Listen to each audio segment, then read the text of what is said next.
What's up, everyone? Thanks for tuning in to another episode of Niners News here on 49ers Time.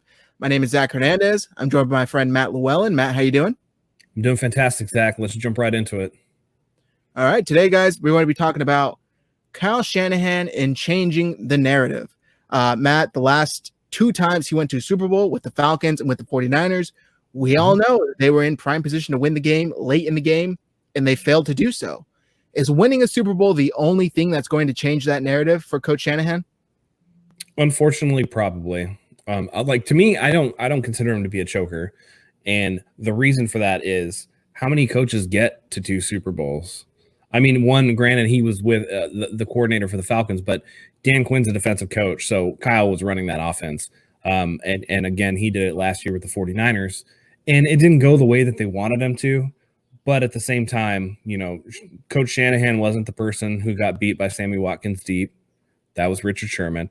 Coach Shanahan had them up 21-10 with six minutes and change left. They weren't able to hold the lead, partially because the offense couldn't get it done, but the offense had outperformed Kansas City's offense to that point. So it was a matter of, the defense not being able to hold, and maybe the offense could. It was a team loss, and to place it solely on the shoulders of Shanahan, I don't think is really fair, but it's going to be placed there by the fan base because we all know how the fans, deal with that kind of stuff. The blame has to go somewhere. So it's two people. It's Jimmy Garoppolo and it's Kyle Shanahan. Those are the two people that lost the Super Bowl in the fan base's mind. So even though it might not be fair, and you have to think Shanahan's gotten 2 teams to a Super Bowl and has coached in 2 Super Bowls. Yeah, he hasn't won, but to change the narrative, yeah, he's probably going to have to win one. It's unfortunate because he's so early on in his career, especially as a head coach. He was a coordinator for a couple of different teams, positions coach. But, like you said, it's a team effort. The team wins, the team loses. It's not like one guy's out there playing 11 other guys, no, it's Coach Shanahan. And, you were saying the loss, people are going to say Coach Shanahan and Jimmy Garoppolo. And I assume you meant Jimmy Garoppolo mainly due to that missed throw to Emmanuel Sanders. But if you look at that play, it almost looks like Kendrick Bourne was the better option down underneath. So Kyle, you could argue, drew up the right play. It just wasn't executed correctly, which I think is the whole overlying view of all of this. He can draw the perfect plays. He can call the perfect plays. If the players don't go out there and execute and make the right reads, what is he to do? Is he supposed to go out there and, call a timeout, pause the play like it's basketball and tell him, hey, no, you're supposed to do this? That's not possible. He can only do so much. And just like you said, they had outperformed Kansas City's explosive offense largely through the entire Super Bowl, till about 4 or 5 minutes left in the fourth quarter, which I don't think that many people were expecting them to do. I think they were thinking this was going to be a huge blowout, or shootout. It was going to be a high-scoring game, and that wasn't really the case. The 49ers defense had come into play, and their offense had come to play, and they were hitting on all cylinders for the majority of the game. Now, Matt, let me ask you this. Andy Reid, up until last season, that was kind of the whole storyline with him. No matter how good of a regular season head coach he was, he always choked at some point in the playoffs or whenever he did make it to the Super Bowl. Will Kyle Shanahan be viewed almost like an Andy Reid until he gets that ring? Or do you think people will look at this with full context and understand, he did as much as he could? No one's going to look at this with full context.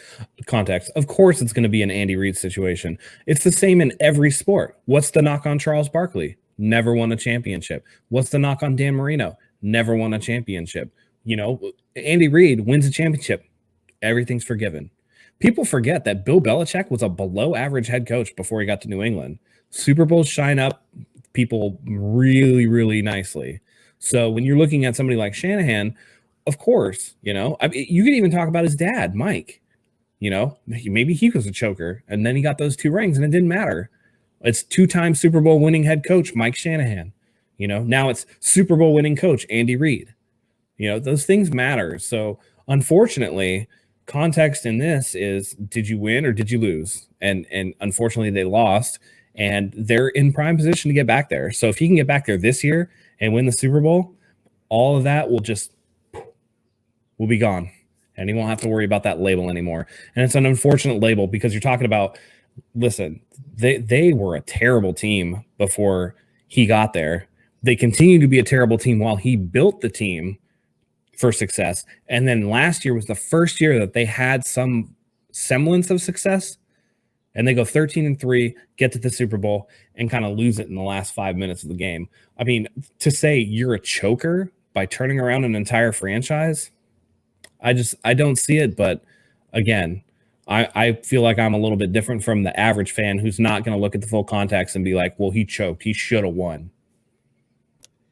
It's unfortunate. I knew what you were going to say before you even said that, because, yeah, to ask the average fan to be level-headed and to look at the full story, it's like asking them to go and run 10 miles when it's 100 degrees outside. It's just not going to happen. And then they look at people, like us essentially, and say, well, you guys are making excuses, or, that's not the case. It's just, there's so much more that goes into winning and losing a game in the NFL than you can just say it's down to one person, specifically the coach, who's not even out there playing. Again, I think I know your answer to this next question, but are Super Bowl wins, when it comes to looking at somebody's legacy, overrated? I think to a certain extent, I do think it is, simply because there's been so few Super Bowls. I mean, not everybody's going to get to one, and then you have to think about position, and then you have to think about, your contributions to the team. So you can have a guy who has an all-star stellar, JJ Watt, for example. JJ Watt is likely never getting to a Super Bowl. Does that take away all the Defensive Player of the Year awards that he won? Does that take away his impact on the game? Football is unique in the fact that, it's really hard to get to a championship. I mean, the fact that Brady has 6, and that's the most ever, right? It's one of those things where it's just like, that's not, how many teams have even gone back to back? It's one of those things. But unfortunately, to the average person, it does matter. I mean, nobody cares that the Bills went to 4 straight, which is an incredible accomplishment. Fact is, they didn't win one. So that's what they're being judged on. For me personally, I think those Bills teams are some of the best teams of all time.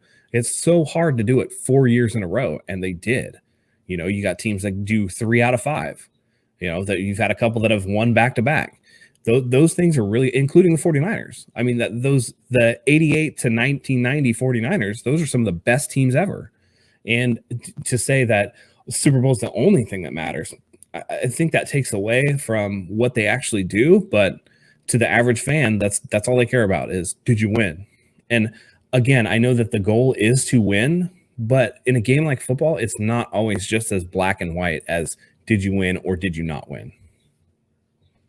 There's so much more that goes into it. There's so much more, like you said in your answer, a couple of minutes ago, look at what he did with this team. When he got here, they were a joke. They were a laughing stock of the NFL. And within a couple of years, they went to a Super Bowl. I mean, it was ridiculous. They had so many years of top 10 picks. And now, when they picked number 2 overall the other year to get Nick Bosa, the whole narrative then was already, look, who knows how soon again they're going to be picking this early. They need to take advantage of this pick. And it's like, just like that, just with the addition of Kyle Shanahan and John Lynch, but Kyle Shanahan mainly, this team is viewed completely differently just by him being the head coach. Now, Matt, let me ask you this. Do you think that it's going to drive him to coach better and to put better game plans into effect, or do you think it's going to haunt him and affect him negatively? I don't think it's going to affect him negatively per se. If you look at him, watch him during the games, he is a fired up, competitive dude. And when you have that level of competitive drive, those losses, while they eat at you, you also use it as motivation. And I think that Coach Shanahan is going to use that as motivation to get better himself at coaching. I mean, I'm sure he can look and see the deficiencies. He might look and be like, man, I shouldn't have gone away from those reverses and those screens to Debo that were so effective in the first half. It's one of those things where maybe he outcoached himself. Maybe next time he's like, you know what? I'm going to do it until the wheels fall off. I'm going to do it until they stop me. And then guess what? I have another 4 things in the bag that you haven't seen yet. So for me, I think that he's going to use it as fuel to get them back there. And I think, man, he's going to coach with a fire under his ass this year for sure. What trips me out the most is the last game that they had just played. They asked him, why did you run the ball so much? And his answer simply said, because they couldn't stop it. Fast forward to 2 weeks to the Super Bowl, they weren't able to stop Debo on those end arounds, just like you said, and he went away from it. That right there doesn't make sense to me. And I agree. If anything screams that he got in his own head, it's that. It's getting away from things that are working for you, things that are, moving your offense down the field, because you almost feel like, no, I want to do this. I think I can do this instead. And, the old saying is, if it's not broke, why fix it? And that's exactly what he did. He tried to fix something that was not broken. And it obviously cost them the game. Not only that, go ahead. Yeah, I think what he did was he took his foot off the gas, and I think that in the future he's going to follow through, and you follow through all the way. You don't stop until it's over. And we've this is across sports. We've seen it in races. We've seen it in all kinds of things where somebody thinks they've won. They let up at the end, and somebody who had their foot on the gas to the floor, pedal to the metal, went right past them at the end. And I think that he's going to, take a lesson from this and apply it going forward so that doesn't happen again. I bet you from now on, he's going to have that killer instinct where it's just boot to throat the whole time. Yeah, 100%. They've always said people that are so keen on winning, it's not that they love winning so much, it's that they hate losing. Yep. I think Kyle Shanahan is exactly that type of person. I think he hates losing, he hates the taste, he hates the feeling, and he does everything he can to not have to go through that again. That's going to do it for us today, guys. Thanks for tuning in to another episode of Niners News here on 49ers Hive. Make sure you follow us on Twitter. Our handles are below on the screen. And also make sure you like, subscribe, and leave a comment below. And always hit the bell for the notifications, because we're bringing you hot 49ers content every day of the week. Thanks, guys. As always, thanks for joining us, and go Niners.